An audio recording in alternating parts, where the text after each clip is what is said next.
Hace mucho tiempo, cuando el mundo todavía era plano, hubo un marinero que dijo haber encontrado un atajo para llegar a la India. Se llamaba Cristóbal Colón. Pues sí, señor, que el cuento le sonó a los reyes de España y después de 2 meses larguitos llegó, pero a las Islas Bahamas. Hay que decir que ya se habían hecho viajes parecidos, pero con este se inauguró oficialmente el descubrimiento y la conquista de América. Y ahí empezó el desfile de barcos. Unos llegaban a La Guajira, otros a Urabá y otros no llegaban. Pasaron 18 años de ires y venires y después de muchos tires y aflojes se fundó el primer pueblo de Colombia. A partir de ahí los españoles se pusieron a fundar en busca del tesoro del Dorado, empezaron con Santa Marta y Cartagena y luego fueron abriéndose paso selva adentro poniendo nombres a diestra y siniestra. En esas pasaron 260 años. Durante ese tiempo los españoles trajeron y esclavizaron miles de africanos para sacar todo el oro y la plata que pudieron. Establecieron aquí sus normas, su religión, su modelo de ciudades, sus costumbres y su lengua. Y es que ser español en América era un sueño. Pero como ellos no eran los únicos acá del encuentro entre españoles, indígenas y negros, comenzaron a surgir mestizos, mulatos, zambos y además estaban los criollos, que eran hijos de españoles nacidos en América. El nuevo mundo exigía una nueva política. Hubo nombramientos y se establecieron gobernaciones y virreinatos, desde donde se administraba con el visto bueno del rey de España todo lo que pasaba en América. Y fue desde España que quisieron subirle los impuestos a todo. Pero claro, la gente se molestó en América. Una de esas personas fue una santanderiana que vivía del negocio del tabaco y sabía leer. Se llamaba Manuela Beltrán. Cuando vio lo que pasaba, se le saltó la piedra y delante de todo el mundo leyó y rompió el edicto donde se ordenaba el aumento de los impuestos. Al verla, la gente se enardeció. Hubo revueltas, ruptura de símbolos y se liberaron esclavos. Pero lo más importante, se reunió un ejército como de 20.000 hombres emberracados, los comuneros.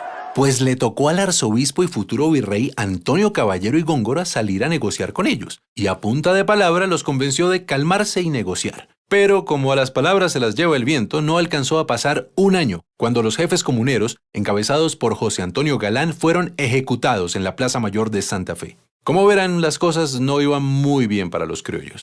Mientras tanto, en Europa, las ideas de la crítica, la razón y la experiencia comenzaban a ganar fuerza. A ese giro histórico y filosófico se le llamó Ilustración, y hubo una gente muy estudiosa que ayudó a difundir estas ideas entre los criollos de América. Pero las ideas no era lo único que se movía. Militarmente, Napoleón Bonaparte quiso ser el dueño de Europa y para lograrlo invadió España, depuso a Carlos IV y luego encarceló a su hijo, Fernando VII. Y en su reemplazo puso a José I, más conocido como Pepe Botellas.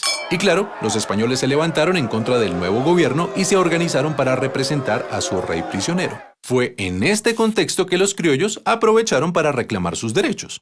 Llegó entonces el 20 de julio de 1810. Los criollos sabían que un delegado de la Junta Gubernativa de Sevilla, que se llamaba Antonio Villavicencio, venía del virreinato de Quito a Santa Fe a pedirles que aceptaran la autoridad de la Junta Española. Y nada de aceptar, lo que ellos querían era montar una junta propia.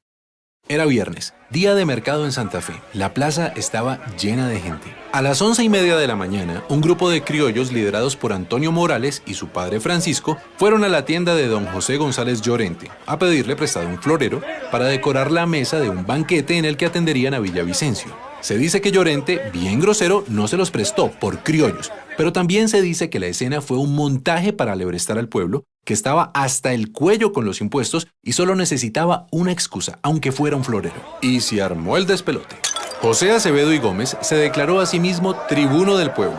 Se convocó un cabildo abierto y se constituyó la Junta Suprema del nuevo Reino de Granada, por medio del Acta de Independencia firmada a las 6 de la tarde del 20 de julio de 1810. ¿Y a don Llorente qué le pasó? Hubo que meterlo a la cárcel ya que la gente lo quería linchar. También se despojó del poder al virrey Amari Borbón, quien terminó preso en la popa durante 2 meses, hasta que lo devolvieron a España. Al ver esto, muchos españoles quisieron volver a su tierra, pero ahí no acabó la cosa. A partir de ese día hubo 9 años de enfrentamientos que terminaron el 7 de agosto de 1819 en la Batalla de Boyacá, donde los criollos afirmaron por fin su independencia. Celebremos con flores el 20 de julio, la independencia de Colombia, para recordar a quienes se atrevieron a soñar con la libertad y lucharon por alcanzarla. No llegaban. Pasaron 18 años de ires y venires y después de muchos tires y aflojes se fundó el primer pueblo de Colombia, A partir de ahí, los españoles se pusieron a fundar en busca del tesoro del Dorado, empezaron con Santa Marta y Cartagena, y luego fueron abriéndose paso selva adentro poniendo nombres a diestra y siniestra. En esas pasaron 260 años. Durante ese tiempo los españoles trajeron y esclavizaron miles de africanos para sacar todo el oro y la plata que pudieron. Establecieron aquí sus normas, su religión, su modelo de ciudades, sus costumbres y su lengua. Y es que ser español en América era un sueño. Pero como ellos no eran los únicos acá del encuentro entre españoles, indígenas y negros, comenzaron a surgir mestizos, mulatos, zambos y además estaban los criollos, que eran hijos de españoles nacidos en América. El Nuevo Mundo exigía una nueva política. Hubo nombramientos y se establecieron gobernaciones y virreinatos, desde donde se administraba con el visto bueno del rey de España todo lo que pasaba en América. Y fue desde España que quisieron subirle los impuestos a todo. Pero claro, la gente se molestó en América. Una de esas personas fue una santanderiana que vivía del negocio del tabaco y sabía leer. Se llamaba Manuela Beltrán. Cuando vio lo que pasaba, se le saltó la piedra y delante de todo el mundo leyó y rompió el edicto donde se ordenaba el aumento de los impuestos. Al verla, la gente se enardeció. Hubo revueltas, ruptura de símbolos y se liberaron esclavos. Pero lo más importante, se reunió un ejército como de 20.000 hombres emberracados, los comuneros. Pues le tocó al arzobispo y futuro virrey Antonio Caballero y Góngora salir a negociar con ellos, y a punta de palabra los convenció de calmarse y negociar. Pero como a las palabras se las lleva el viento, no alcanzó a pasar un año, cuando los jefes comuneros, encabezados por José Antonio Galán, fueron ejecutados en la Plaza Mayor de Santa Fe. Como verán, las cosas no iban muy bien para los criollos. Mientras tanto, en Europa, las ideas de la crítica, la razón y la experiencia comenzaban a ganar fuerza. A ese giro histórico y filosófico se le llamó Ilustración, y hubo una gente muy estudiosa que ayudó a difundir estas ideas entre los criollos de América. Pero las ideas no era lo único que se movía. Militarmente, Napoleón Bonaparte quiso ser el dueño de Europa y para lograrlo, invadió España, depuso a Carlos IV y luego encarceló a su hijo, Fernando VII. Y en su reemplazo puso a José I, más conocido como Pepe Botellas. Y claro, los españoles se levantaron en contra del nuevo gobierno y se organizaron para representar a su rey prisionero. Fue en este contexto que los criollos aprovecharon para reclamar sus derechos. Llegó entonces el 20 de julio de 1810. Los criollos sabían que un delegado de la Junta Gubernativa de Sevilla, que se llamaba Antonio Villavicencio, venía del virreinato de Quito a Santa Fe a pedirles que aceptaran la autoridad de la Junta Española. Y nada de aceptar, lo que ellos querían era montar una junta propia. Era viernes, día de mercado en Santa Fe. La plaza estaba llena de gente. A las 11:30 de la en América. El Nuevo Mundo exigía una nueva política. Hubo nombramientos y se establecieron gobernaciones y virreinatos, desde donde se administraba con el visto bueno del rey de España todo lo que pasaba en América. Y fue desde España que quisieron subirle los impuestos a todo. Pero claro, la gente se molestó en América. Una de esas personas fue una santanderiana que vivía del negocio del tabaco y sabía leer. Se llamaba Manuela Beltrán.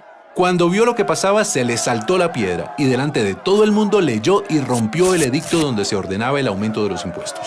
Al verla, la gente se enardeció. Hubo revueltas, ruptura de símbolos y se liberaron esclavos. Pero lo más importante, se reunió un ejército como de 20.000 hombres emberracados, los comuneros. Pues le tocó al arzobispo y futuro virrey Antonio Caballero y Góngora salir a negociar con ellos, y a punta de palabra los convenció de calmarse y negociar. Pero como a las palabras se las lleva el viento, no alcanzó a pasar un año, cuando los jefes comuneros, encabezados por José Antonio Galán, fueron ejecutados en la Plaza Mayor de Santa Fe. Como verán, las cosas no iban muy bien para los criollos. Mientras tanto, en Europa, las ideas de la crítica, la razón y la experiencia comenzaban a ganar fuerza. A ese giro histórico y filosófico se le llamó Ilustración, y hubo una gente muy estudiosa que ayudó a difundir estas ideas entre los criollos de América. Pero las ideas no era lo único que se movía. Militarmente, Napoleón Bonaparte quiso ser el dueño de Europa y para lograrlo, invadió España, depuso a Carlos IV y luego encarceló a su hijo, Fernando VII. Y en su reemplazo puso a José I, más conocido como Pepe Botellas. Y claro, los españoles se levantaron en contra del nuevo gobierno y se organizaron para representar a su rey prisionero. Fue en este contexto que los criollos aprovecharon para reclamar sus derechos. Llegó entonces el 20 de julio de 1810. Los criollos sabían que un delegado de la Junta Gubernativa de Sevilla, que se llamaba Antonio Villavicencio, venía del virreinato de Quito a Santa Fe a pedirles que aceptaran la autoridad de la Junta Española. Y nada de aceptar, lo que ellos querían era montar una junta propia. Era viernes, día de mercado en Santa Fe. La plaza estaba llena de gente. A las 11:30 de la mañana, un grupo de criollos liderados por Antonio Morales y su padre Francisco fueron a la tienda de don José González Llorente a pedirle prestado un florero para decorar la mesa de un banquete en el que atenderían a Villavicencio. Se dice que Llorente, bien grosero, no se los prestó por criollos, pero también se dice que la escena fue un montaje para alebrestar al pueblo, que estaba hasta el cuello con los impuestos y solo necesitaba una excusa, aunque fuera un florero. Y se armó el despelote. José Acevedo y Gómez se declaró a sí mismo tribuno del pueblo. Se convocó un cabildo abierto y se constituyó la Junta Suprema del nuevo Reino de Granada, por medio del Acta de Independencia firmada a las 6 de la tarde del 20 de julio de 1810. ¿Y a don Llorente qué le pasó? Hubo que meterlo